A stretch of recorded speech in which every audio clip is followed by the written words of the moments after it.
আপাতত কিছু নেই। তো আমরা দুটি গান দিয়ে আমাদের মঞ্চে শেষ করবো। কোথায় গেছে তার?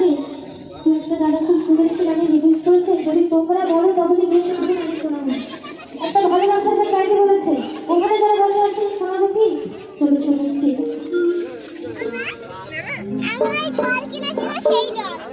হ্যাঁ ও থাক, বলো।